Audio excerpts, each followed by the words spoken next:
The day the galaxy threw us out, I was sitting 3 rows behind Ambassador Oliver Crane, close enough to watch the muscles in the back of his neck go completely still.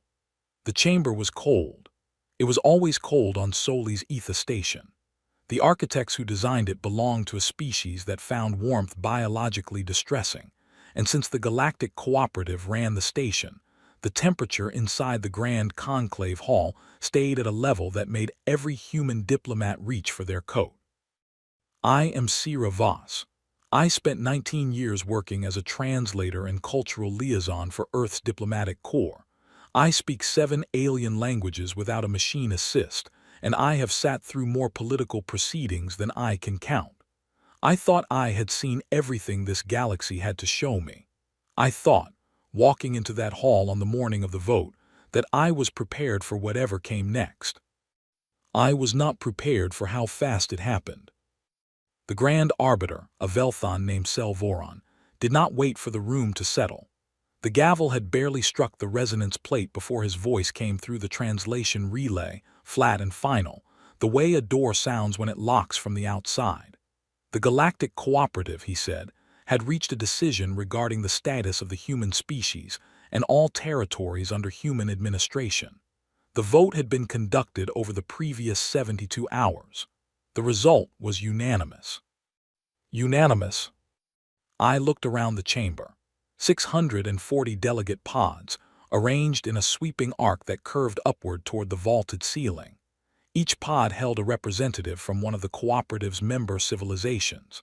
I had worked alongside some of these beings for years. I had shared meals with the Tavith delegation, learned the 47 ceremonial greetings of the Oriole, sat through a 14-hour musical mediation with the Sen Collective, and not one of them had voted against this. Selvoron began reading the formal charge list. The first charge was something called unreasonable persistence in hazardous environments. The Cooperative's Research Commission had compiled data showing that humans continued to inhabit, expand, and thrive on planets rated Class Omega under the Cooperative's Lethality Index, a scale that went from 1 to 10.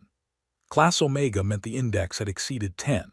It meant the world was, by every scientific standard the Cooperative accepted, too dangerous to support any intelligent species. Humans had 37 active colonies on Class Omega worlds. Selvoron read every world's name aloud. It took 4 minutes. The second charge was aberrant risk tolerance leading to galactic destabilization. 3 human-led expeditions in the last decade had entered regions of space the Cooperative had sealed off as structurally unsafe. 1 expedition had returned. The Cooperative presented this as evidence of recklessness. I had read the expedition report. The one that came back had brought 17 terabytes of data that human scientists were still working through. Selvoron did not mention that part. The third charge was harder to summarize. The Cooperative's language for it was long and formal, but what it meant, stripped down to its bones, was this. Humans made other species uncomfortable by existing near them. There was a phenomenon the Cooperative had been documenting for 50 years, ever since first contact. They called it the unease. It was a measurable physiological and psychological stress response that occurred in members of most cooperative species when humans were in proximity. No one could fully explain it. The Cooperative's medical researchers had published 14 papers trying. The leading theory was that other species, on some deep and ancient biological level, could sense that humans operated by a different set of rules, that they looked at danger and felt something other than the instinct to retreat. It made everyone else nervous. The fourth charge was the one that almost made me laugh. It was filed under excessive and disruptive adaptability. The Cooperative had spent the past century building an interstellar civilization on a foundation of predictable behavior. Every member species had clear, well-documented limits. Their tolerances for temperature, radiation, atmospheric pressure, social conflict, and resource scarcity were on file, updated annually, used to coordinate everything from colony placement to diplomatic scheduling. Humans did not fit any of those models. Every time the Cooperative's analysts built a framework to predict what humans would do next, Humans did something else. Selvoron called this destabilizing. He said the cooperative could not function effectively with a member whose behavior could not be forecasted. Oliver Crane wrote something in his notebook. I could not see what it was from where I sat. I watched him write it, cap the pen, and set it down on the desk in front of him with the careful deliberateness of a man who was thinking clearly and had nothing to prove. Then he folded his hands. Selvoron moved to the sentence. Effective immediately, the cooperative was severing all formal ties with Earth and its administered territories. Human vessels would be denied access to cooperative transit corridors. Human diplomatic credentials would be revoked. Cooperative trade licenses held by human businesses would be suspended pending review, which was cooperative language for suspended permanently. The communication relay network, which Earth had been connected to for 60 years, would be closed to human signals within 30 days. The human species would be, in every practical sense, alone. The word Selvoron used was banished. The chamber went very quiet after that. 640 delegations and none of them made a sound. I think they expected something from us. Tears, maybe, or protest, or the kind of desperate diplomatic scrambling I had seen from other civilizations facing censure. One of the cooperative's founding members, a species called the Marathi, had spent 11 days delivering emotional appeals when threatened with reduced trade status a decade ago. 11 days. Oliver Crane stood up. The room tightened. Selvoron's crest feathers, the Velthon equivalent of eyebrows, rose slightly. Crane buttoned his jacket, just the top button. He did it the way you might button a jacket before stepping out into a light rain, unhurried and practical. Then he picked up his notebook, tucked it under his arm, and looked across the chamber at Selvoron with an expression I can only describe as polite. Not angry, not sad. Politely interested, the way you might look at someone who has just told you something you already knew and were waiting for them to catch up on. He said, on behalf of Earth and all human-administered territories, he formally acknowledged the cooperative's decision. He thanked the arbiter for the clarity of the process. He said that humanity wished every member civilization well. Then he sat back down. The chamber did not know what to do with that. I watched delegations lean toward each other, translators working overtime, antennae and crest feathers moving in confusion. Selvoron cleared his throat and said the session was closed. The gavel struck the resonance plate again. It was over in 11 minutes from the first word to the last. The trial that ended humanity's place in galactic civilization took 11 minutes. I fell into step beside Crane as we filed out through the corridor behind the human delegation's pod. I had worked with him for 3 years. I had never seen him anything other than controlled, but I had also never seen him look quite like this. There was something in his face that I could not immediately name. I asked him what he had written in the notebook. He held it out without breaking stride. I opened it to the page, 3 words in his small, precise handwriting. Finally, no oversight. I stopped walking. 2 junior attachés from our team nearly collided with me from behind. I stood there in the cold corridor of Soli's Etha station, with the noise of 600 alien delegations moving around me, and I read those 3 words again, and then I understood the look on Crane's face. It was relief. I caught up to him and fell back into step. I looked at the rest of our team. 10 humans, various ages, various titles, various years of experience. Every single one of them was carrying themselves the same way Crane was. Backs straight, chins level, moving through the crowd of alien species the way you move through a crowd when you know exactly where you are going, and you are not in any particular hurry because you have already figured out the path. Some of the alien delegates watched us pass. A Tavith representative pressed against the wall to let us by, her secondary eyes blinking rapidly. The sign I had learned meant acute anxiety. A pair of Oriel officials stopped talking entirely when we walked past them and did not start again until we were around the corner. I heard, through my translation earpiece, a fragment of their conversation.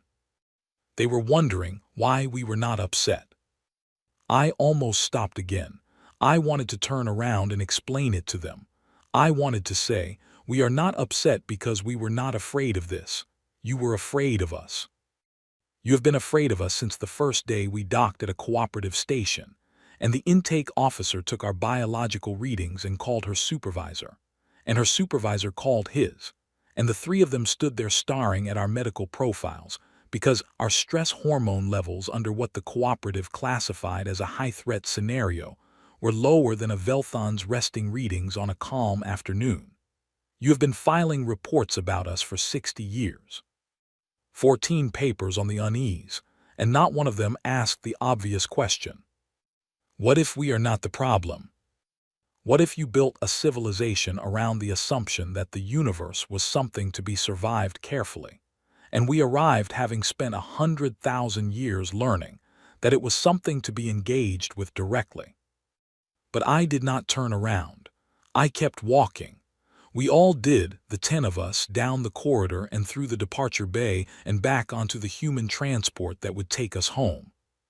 Crane sat across from me on the shuttle. He had the notebook open again. He was writing something else. I did not ask this time. Outside the viewport, Soli's Etha station grew smaller. The cooperative's grand architecture, all curved silver arches and cascading light arrays, pulled back into the black. It was genuinely beautiful. I had always thought so. I looked at it until it disappeared. Then I looked at Crane. He finished writing, capped the pen, and looked up at me. "How long," I asked, "do you think it will take them?" He considered this. Not the answer. I could see from his face that he already had the answer. He was considering how to phrase it. 30 years, he said, give or take. I nodded. That matched my estimate. Outside, the stars did not care one way or the other. They had been burning for billions of years before the cooperative existed, and they would go on burning long after every diplomatic session in the Grand Conclave was ancient history. I found this thought not frightening but deeply, genuinely comforting. We were going home. And unlike every other species that had ever been told they were on their own, we already knew what to do when we got there. 32 years after the cooperative's vote, I retired to Kepler 438b. I want to be very clear about what that means. The cooperative's classification of Kepler 438b, assigned in their third stellar survey, was Class Omega, Lethality Index 11.4. Their report, which I had read in full during my second year as a liaison, described the planet's atmosphere as marginally breathable under controlled conditions, its soil as chemically hostile to most known organic compounds, its seasonal radiation cycles as a significant barrier to long-term habitation, and its native fauna as aggressively territorial at all observed scales. I grew tomatoes there. They were extraordinary. The farmhouse sat on a ridge above the settlement of Port Callan, which had grown from a research outpost of 40 people to a town of 12,000 in the years since the banishment. The air was thin enough that newcomers needed 2 weeks to adjust, and the sky turned a deep amber color every evening as the radiation filters built into the atmospheric processors caught the day's peak output. It was, without question, the most beautiful sunset I had ever seen. I watched it from my porch every night. My neighbor across the ridge was a man named George Farrow. He was 63, a former geological engineer who had come to Kepler 438b on the second wave of settlement, and had since developed what he called a consulting business, and what I called a habit of going places that made the younger settlers nervous. He knocked on my door the morning after I arrived, handed me a jar of something he had fermented from a local plant that tasted like apple cider crossed with something electrical, and told me that the settlement's central relay was out again, and would I mind having a look. I told him I had been retired for 8 hours. He said the relay had been out for 6. I had a look at the relay. This is how the first year of my retirement went. I was theoretically done. 19 years in diplomatic service, 12 more consulting for Earth's new expansion office after the banishment, and then a pension, a small research stipend, and a farmhouse on a planet that the cooperative had written off as uninhabitable. I was supposed to read, write a little, tend my tomatoes, sleep more than 6 hours a night for the first time in a decade. Instead, I found myself doing what every retired human in every human settlement on every improbable planet in the human republic seemed to do. Being useful, because doing nothing felt structurally unsound. The Republic. It still caught me sometimes when I said it, the Human Republic. We had not planned that name in advance. It had emerged organically from a series of settlement councils in the first 5 years after the banishment, each one operating independently, each one arriving at the same conclusion that what they needed was not a government in the old cooperative membership sense, but something lighter and faster, a framework that coordinated without controlling, that set minimum standards without mandating uniformity. It was, a political scientist on Earth once told me, the least elegant governmental structure in recorded history. It worked extremely well. The cooperative had assumed, cutting us off, that isolation would do the work for them. They had modeled it. Their economic projections, which I obtained years later through a source who preferred not to be named, showed that without access to cooperative trade routes, Earth's material standard would decline by 40% within a decade. Their sociological models predicted civil unrest within 15 years. Their demographic models showed population plateaus followed by decline as resource pressure mounted. Every single model was wrong.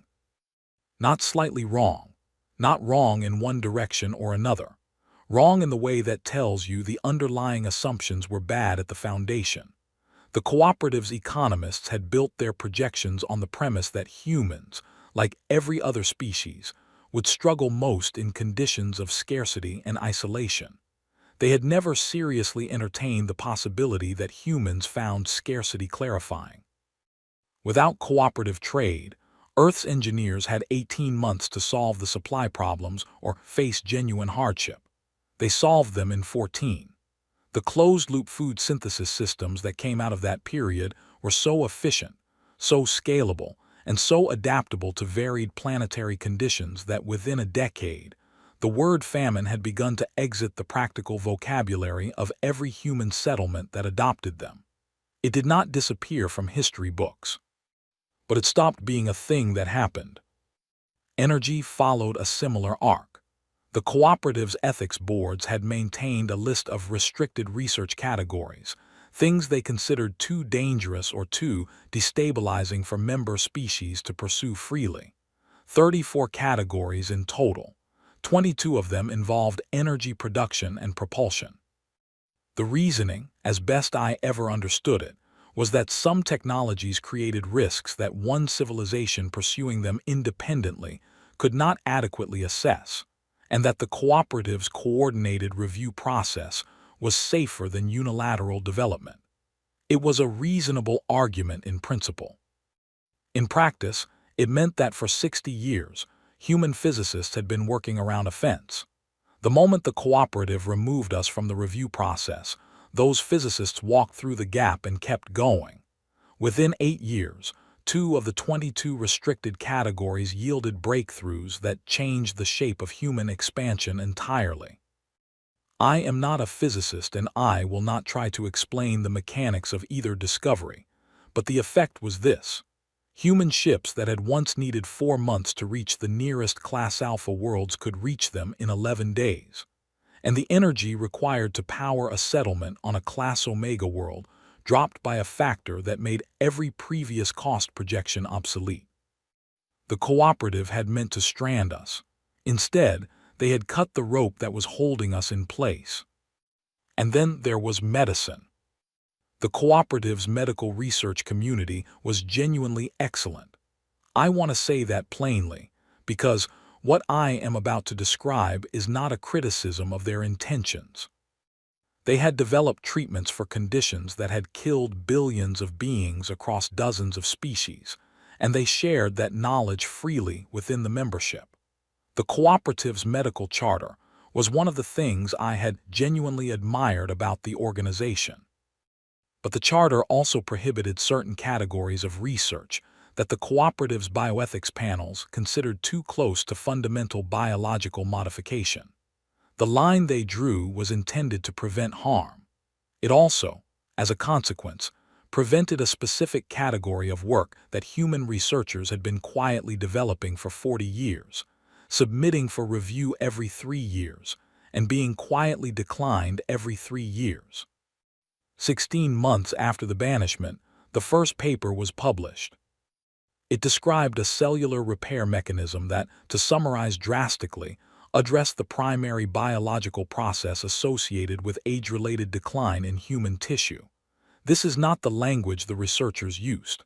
The language they used was technical and careful and 26 pages long, but the effect, as it moved through clinical trials over the following decade, was that the human lifespan began to extend. Not infinitely, not magically, but measurably, meaningfully, in ways that compounded with every generation. I think about this sometimes when I do the math. I am 81 years old as I write this. By the cooperative's original biological models for humans, I should be approaching the end of my functional years. I am not.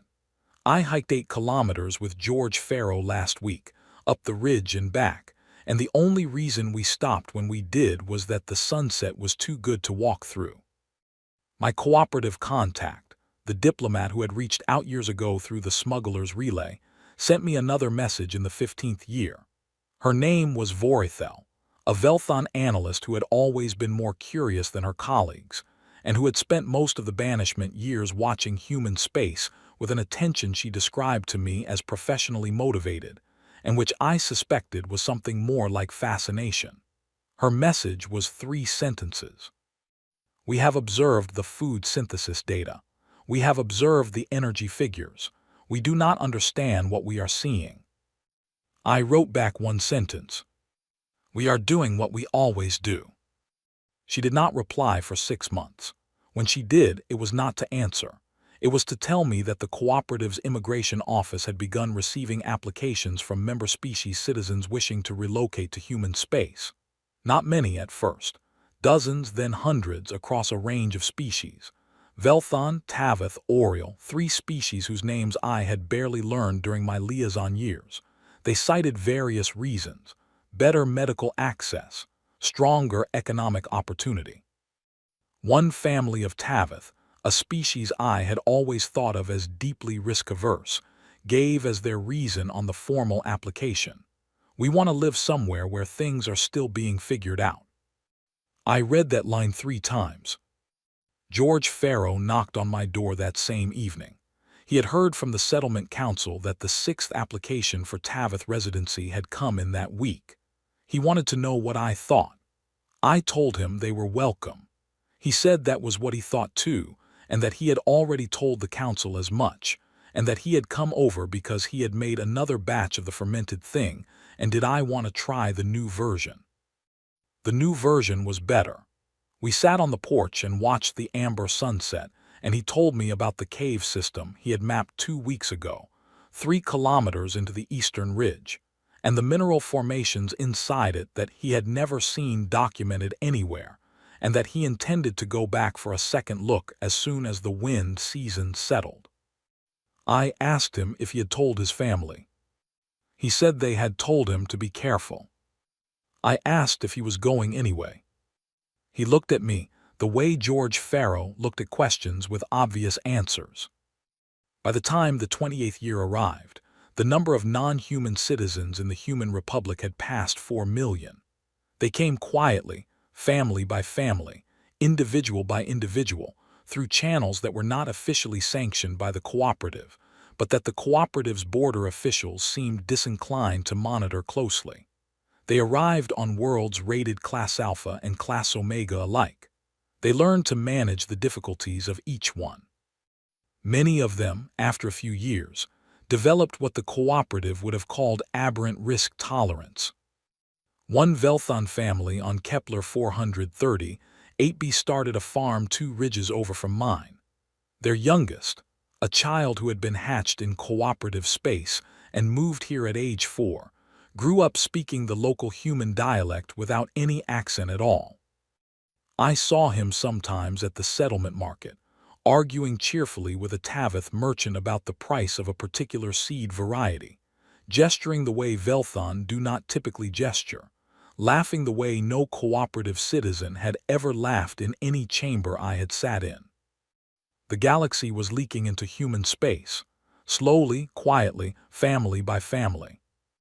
And in cooperative space, something else was happening.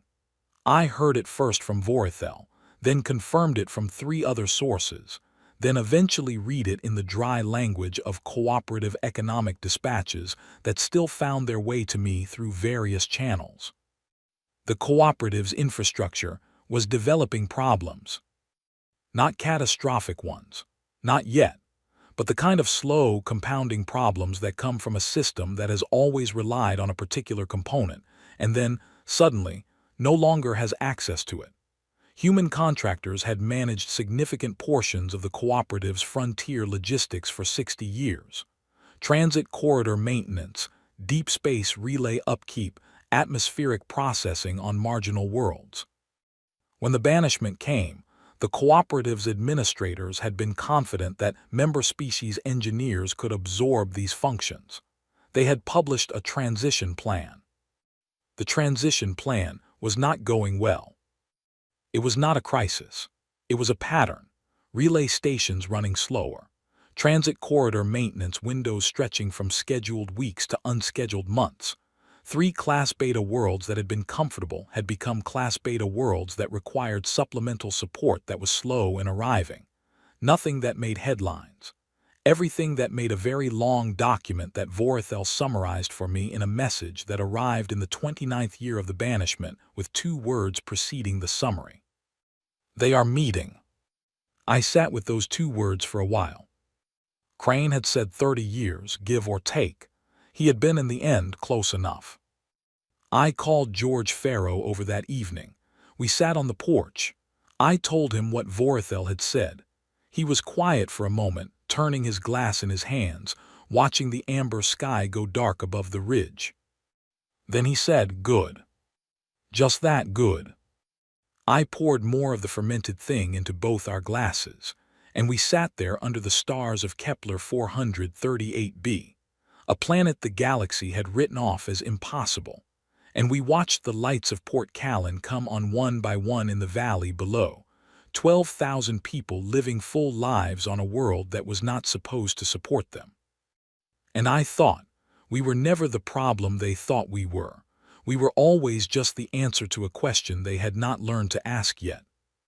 They were about to learn. I want to describe the first moment precisely, because I wrote it down immediately after, while the shuttle was still docking, while my hands were still carrying the particular kind of steady that comes not from calm but from certainty. We had known the cooperative's delegation was coming for 6 months. Not from any official communication. The cooperative had not sent us a message, not through any direct channel, because that would have required them to acknowledge that we existed in an official capacity, and their legal apparatus had not yet worked out how to do that without implicitly admitting the banishment had failed.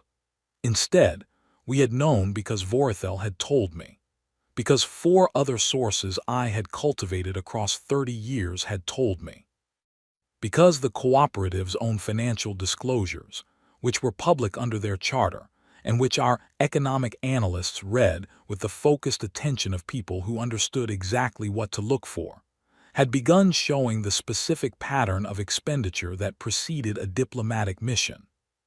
We had 6 months, we used them well. The station the cooperative's delegation was flying toward had been called Junction 7 when the cooperative built it, 40 years ago, as a way station on the outer edge of what had then been the human cooperative border. After the banishment, when the border ceased to exist because the cooperative stopped recognizing us, Junction 7 drifted into technical ambiguity.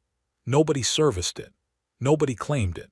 For 8 years it sat dark and silent, running on minimal power, the kind of place that appeared on navigation charts as a small gray marker and a warning about uncertain structural status. Then a human engineering team arrived, took one look at the bones of the place, and spent 2 years rebuilding it into something that would have been unrecognizable to the original architects. It was now called a simple name: Welcome Back. I will not pretend the name was an accident. The station director was a woman named Claire Holden.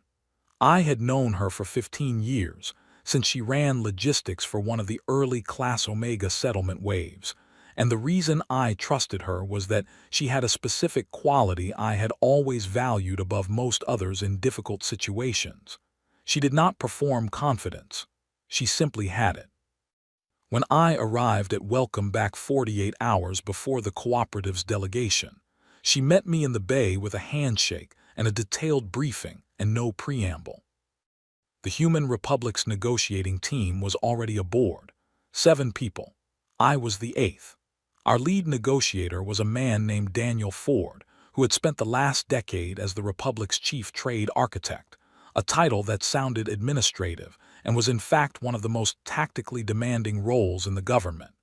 He was 44 years old, lean and quiet, and he had prepared for this meeting with the kind of thoroughness that made the preparation invisible.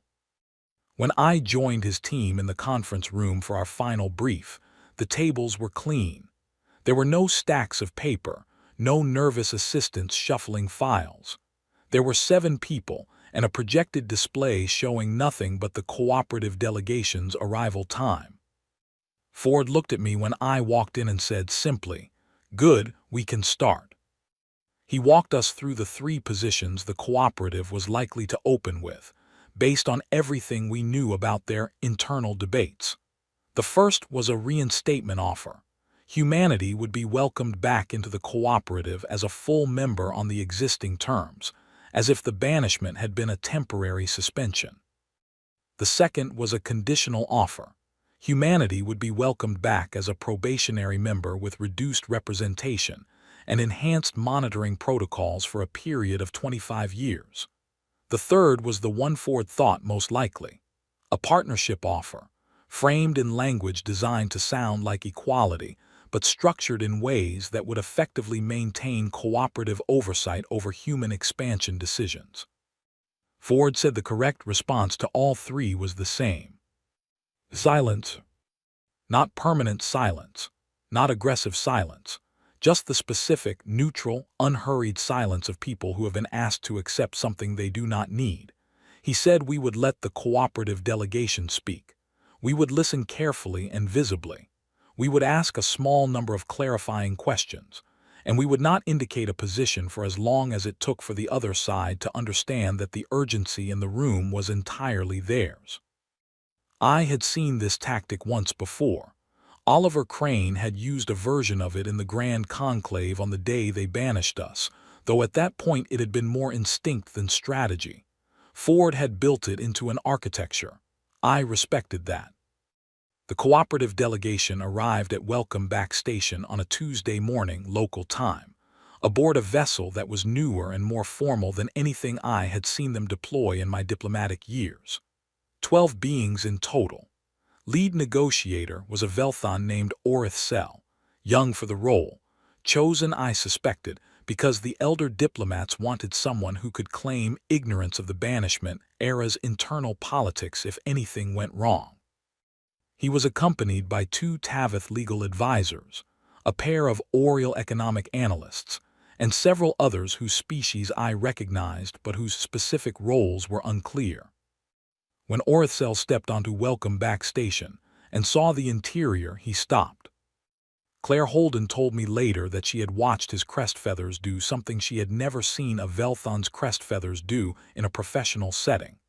They had gone entirely flat and then risen to full extension, and then settled somewhere in the middle, which she said looked on a Velthon the way a jaw dropping and then being forced shut would look on a human. What Orithsel was seeing was a station, a fully operational, meticulously maintained, thoroughly modern station that should not have existed. The cooperative's assessment of human infrastructure development last updated 12 years ago, had projected that without access to cooperative manufacturing supply chains, human construction projects would plateau at what they called third-tier capacity. Welcome Back Station was not third-tier. It was not cooperative standard either, because it was not trying to be.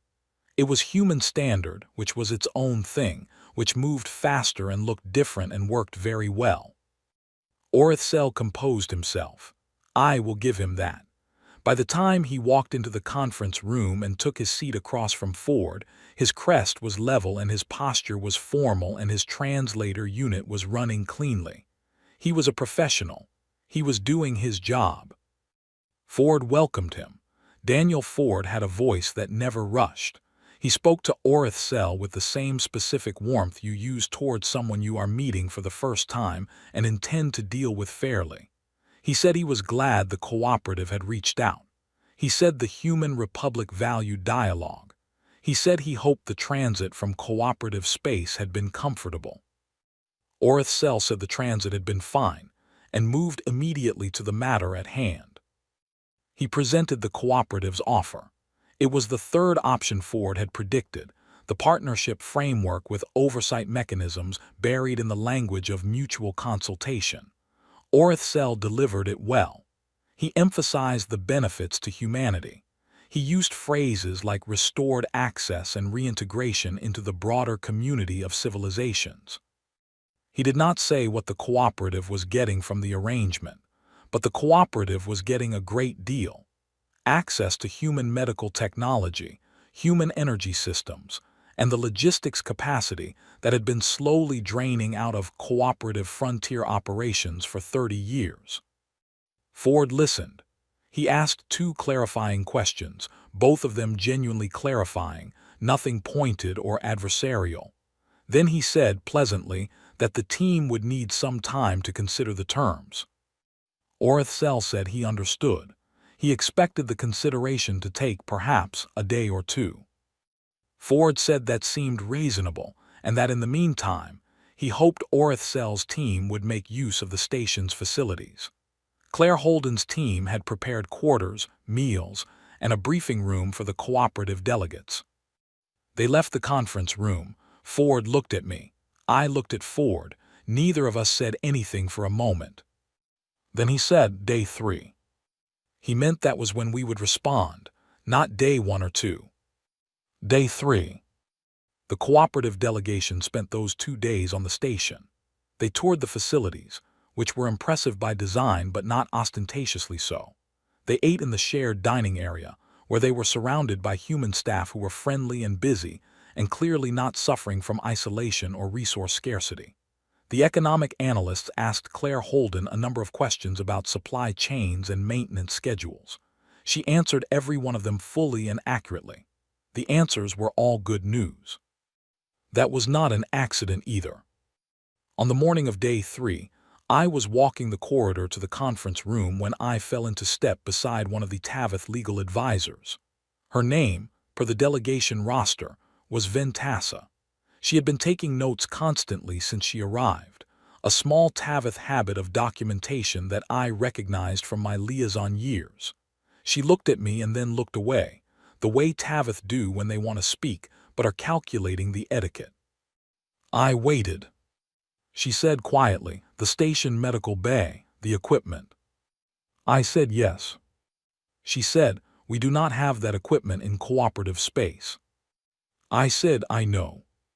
She said nothing else. She turned off at the corridor junction and went the other way, but the way she said it stayed with me, not as an accusation, not with envy, with something quieter which was closer to an accounting, an inventory of what the cooperative had not had and had not noticed it was missing.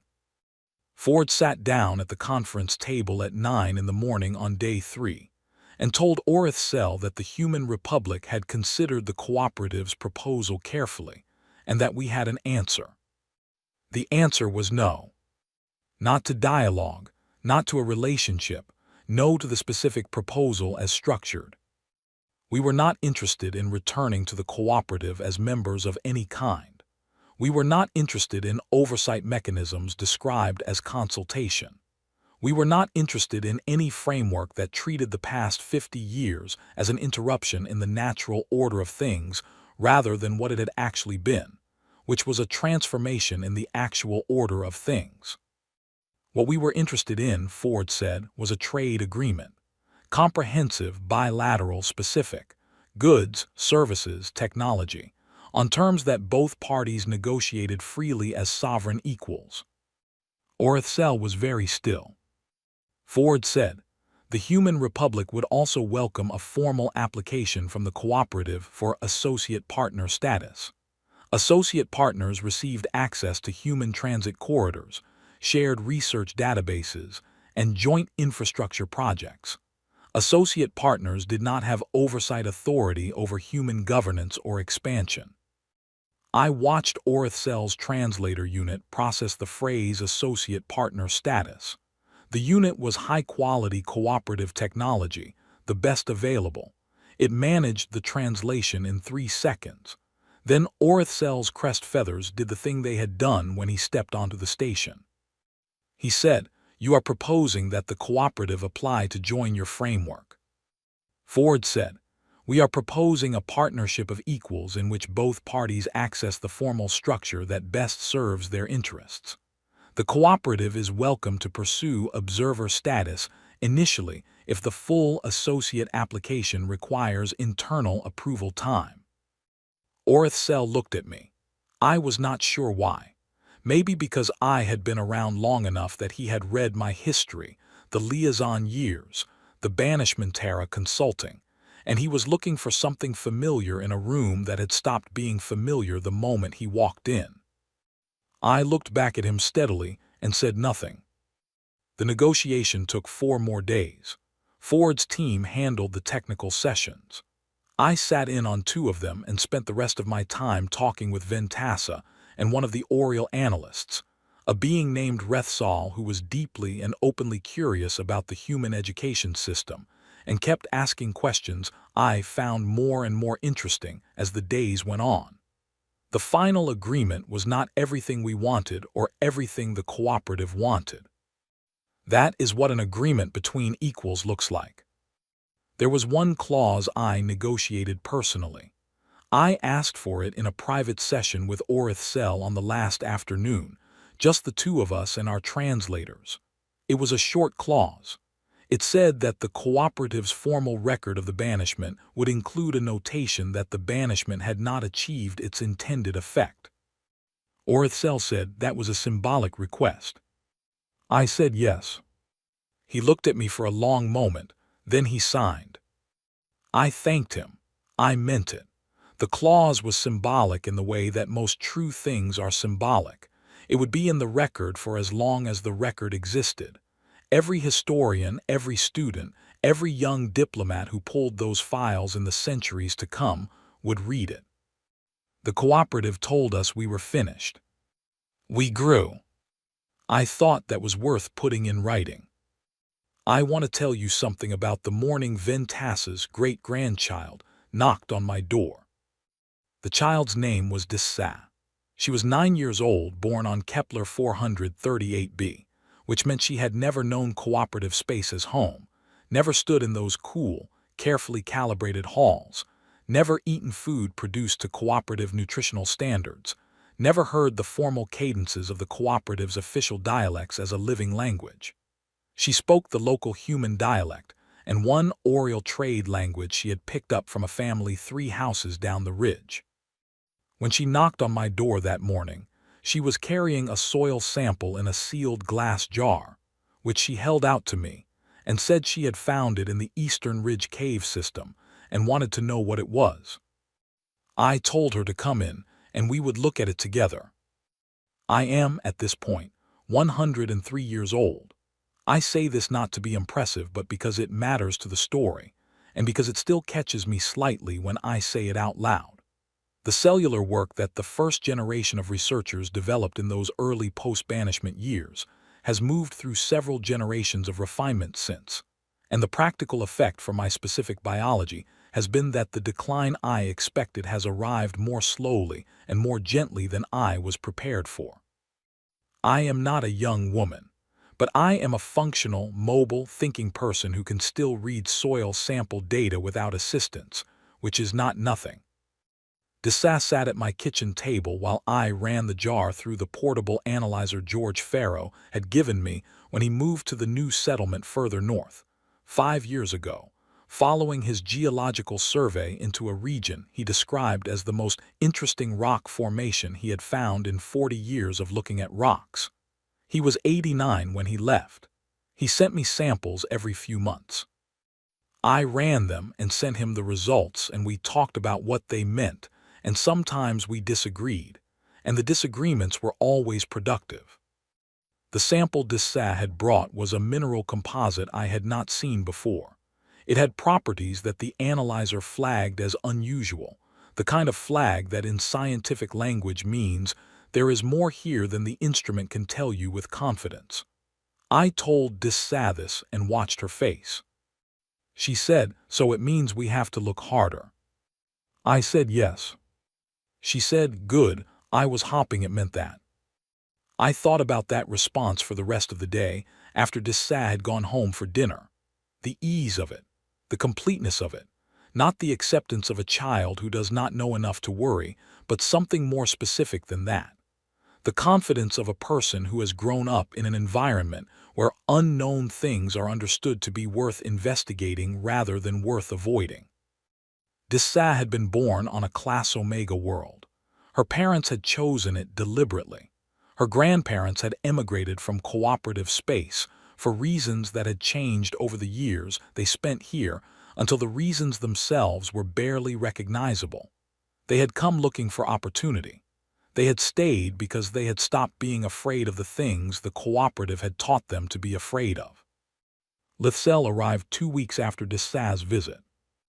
Lith was Orithsel's grandchild, a Velthon scholar, 26 years old, working on what they described in their initial message as a historical study of the banishment era and its aftermath. They wanted to interview me.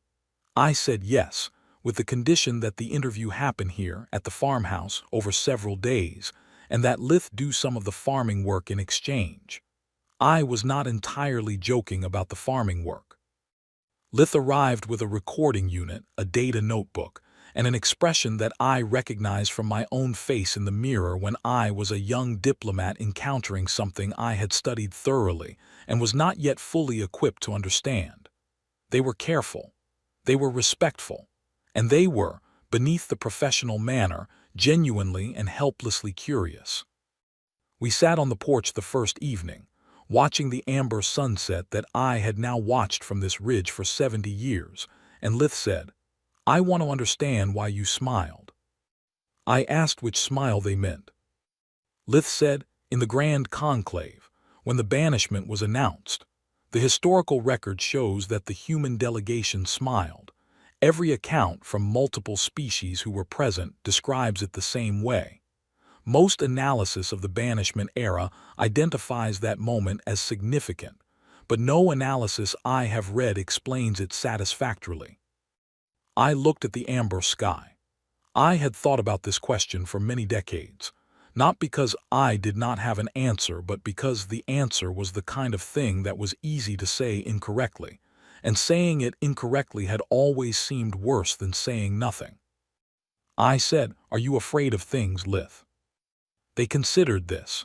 A Velthon considering something will go very still, the way deep water goes still before it moves. Lith said, "Yes, there are many things I find frightening." I said, "What do you do when you encounter them?" Lith said, "I assess them. I determine the level of risk. If the risk is manageable, I proceed carefully.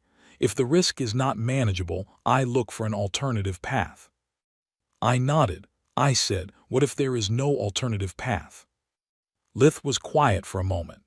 Then they said, "That situation is considered an obstacle that requires escalation to a broader decision-making framework." I said, "What does that mean in practice?" They thought about it. Then, with the honesty of someone who has not yet learned to be dishonest about things that reflect on their civilization, they said, "It means we wait. We wait until the problem changes, or until someone else finds a way around it." I said, yes, that is what I thought. I did not say it harshly. I want to make that clear. I have never found the cooperative's way of being frightening or contemptible. It is simply a different relationship with the universe. It came from a different kind of history, a history of stability, of environments that were worth maintaining, of social structures that rewarded patience and collaboration and caution. The cooperative built something genuinely remarkable under those conditions. I have always believed that. But humans did not come from stability. I told Lith this. I told them about the planet where we evolved, a planet we had never classified in any formal lethality index because we did not have one when we were living on it, but which would have scored high by any external measure. We had ice ages. We had supervolcanoes. We had collisions with objects from space. We had periods of drought that lasted centuries. We had predators, diseases, cold, heat, floods, and famine, and we had each other, which was sometimes the most complicated threat of all. And somehow, in all of that, we did not become careful. We became clever. We became stubborn. We became the specific variety of stubborn that does not stop when it hits a wall but starts looking for a tool. Lith said, but you must have been afraid. I said, constantly. We were afraid every single day for most of our history. Afraid of the dark, afraid of the winter, afraid of the thing moving at the edge of the firelight. Afraid of death, afraid of pain, afraid of each other. Fear is not something humans lack. It is something humans have in enormous quantity. I said, the difference is what the fear does to us. I tried to explain this. I told Lith that in most cooperative species, fear is a signal that ends the process. The nervous system reads the danger, calculates the risk, and chooses the path of reduced exposure. It is rational. It works. In humans, fear is also a signal that starts the process. The nervous system reads the danger, the adrenaline sharpens the focus, and the mind begins, almost involuntarily, to look for the way through. We are not braver than other species. We are not less afraid. We are just wired, by 100,000 years of surviving things that should have killed us, to experience fear as a kind of fuel rather than a kind of stop sign. Lith said quietly, so when the cooperative told you that you were on your own. I said, we heard that the obstacles between us and what we wanted to build had been removed. Lith was very still. I said, we smiled because we were relieved. 50 years of the cooperative telling us what we were not allowed to do, what research we could not pursue, what worlds we could not settle, what risks we could not take. And then, in one morning, all of it lifted. We were not abandoned. We were freed. Lith said, but you could not have known it would work out.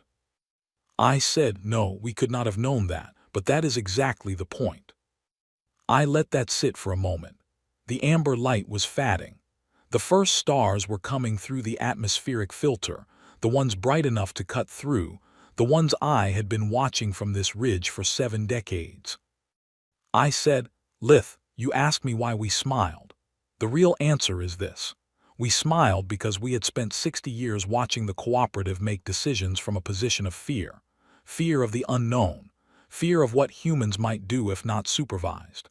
Fear of technologies that had not been tested. Fear of worlds that had not been cleared. And we had spent 60 years watching that fear make everything smaller, safer, and slower. And then the cooperative, in trying to punish us, accidentally gave us what every human in that room had secretly wanted: permission to stop being careful on someone else's behalf. Lith said, and if it had gone wrong? I said, it would have gone wrong and we would have fixed it. That is the other thing. We are not good at knowing when something is impossible. We have tried to do impossible things so many times that we have lost some of the instinct for recognizing them in advance. This has cost us. There are failures in our history that were terrible, expeditions that did not come back, colonies that did not survive, research paths that turned out to be wrong in costly ways. We know what failure feels like. I said, but here is the thing about a species that does not stop at the first wall or the second or the third. They build a lot of cities. I stood up and went inside. I came back with a small notebook. It was not the original. Crane's original was in a museum on Earth, but I had a copy made years ago because I wanted to be able to hold it. I handed it to Lith and told them to open it to the marked page. They read the 3 words. They looked up at me. I said, that is the whole story. 3 words written in the moment the cooperative announced our banishment. Finally, no oversight, not defiance, not bravado, relief.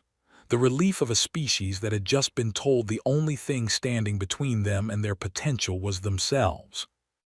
Lith held the notebook carefully, the way you hold something that has become more than an object. They said, the cooperative's analysts still argue about this. Some believe that the human expansion during the banishment years was a lucky accident, that the conditions happened to align. Others believe it was a deliberate strategy from the beginning. I said it was neither. It was something harder to model than either. It was people responding to their circumstances the way they always respond to their circumstances, by moving forward, by trying things, by failing and trying again. There was no grand plan in that chamber. There was a man writing 3 words in a notebook and a woman reading them over his shoulder and understanding what they meant about the next 50 years. There was a species that had just been told the galaxy did not want them, and had simply decided to build one that did. Lith said nothing for a long time. The stars were properly out now. The settlement lights in the valley were steady below us. The amber sky had gone dark blue, and the edge of it was starting to show the first deep purple that preceded the night. Lith finally said, I think I understand. I said, you will understand it better when you go home and realize you are not afraid of the journey. They looked at me. I said, you came to Kepler 438b. You came to a Class Omega world to interview an old woman about history. In cooperative space, that trip is not something young scholars do. The lethality index, the risk assessment, the medical preclearance, the emergency protocols. But you came anyway. Lith looked at me very carefully and said, I was afraid to come. I said, I know, and you came anyway. That, I told them, is the whole thing. Right there. You were afraid and you came anyway, and now you are sitting on the porch of a farmhouse on a world the galaxy gave up on, watching stars that do not care about any of our arguments, and you have been perfectly fine. Fear did not stop you. Lith said, but I had to work very hard to override it. I said, yes, so did we. For 100,000 years we had to work very hard to override it, and then it started becoming natural, and now it is just how we are. That is the thing I had never found a clean way to say. It was not that humans did not feel fear. It was that we had practiced moving through it for so long that the practice had become physiology. The gap between feeling the fear and acting despite it had compressed, over generations, from something that required enormous effort into something that required only the ordinary daily courage that we did not even recognize as courage because it had become so routine. Dissa had looked at an unknown soil sample and said, good, I was hoping it meant that. She was 9. She had not fought her way to that response. It was simply her first response. It was the response of a child who had been born into a world that taught her, from the beginning, that the unknown was an invitation. Lith left the next morning. We had talked for 4 days, not just that evening. We had walked the ridge, visited the cave system that Dissa had been exploring, eaten dinner with George Farrow over a video call in which he asked Lith a series of questions about Velthon geological survey methods, with the cheerful focus of a man who has never stopped wanting to know more about the world. We had sat in the kitchen and gone through 40 years of my personal correspondence, pulling out the moments that seemed to matter. At the shuttle bay, Lith said, I will write this accurately. I said, I know you will. They said, I have one more question. I waited. They said, was it worth it, all of it? The banishment, the years alone, the years of building, for humanity as a whole. Was it worth what it cost? I thought about the Class Omega worlds with thriving cities. I thought about the research that had changed the shape of human lives. I thought about Dessa at my kitchen table with her soil sample, that flash of delight when I said the result was uncertain, the exact pleasure of a child who has been handed a puzzle. I thought about the 12 million, and then the 40 million, and then the 200 million non-human citizens who had chosen to come and build something alongside us. I thought about Vorathel's message, 30 years ago, "We do not understand what we are seeing," and the pride I had felt reading it, not the pride of superiority, but the pride of having been underestimated and having responded well. I thought about Oliver Crane's 3 words. I said, "The cooperative thought it was a punishment. We thought it was a starting line. You tell me which one of those framings produced the better outcome." Lith made the Velthon expression I had learned, finally, in my 8th decade of studying their species, to identify reliably. It was the expression that corresponded, as closely as biology permitted, to the human experience of recognizing something as true that you had not quite been willing to admit before. I had first seen that expression on Orithsel's face in the negotiation room, 60 years ago, when Ford told him the Human Republic was open to reviewing the cooperative's application for associate status. I saw it now on his grandchild's face, standing in a shuttle bay on a world the galaxy had declared uninhabitable, with a notebook containing 3 words tucked carefully under one arm. They boarded the shuttle. I walked back to the farmhouse. The tomatoes needed water. The eastern ridge was going amber with morning light. Somewhere in the cave system underneath that ridge, a 9-year-old child was probably already back at work with her sample jars and her questions. I picked up the watering can.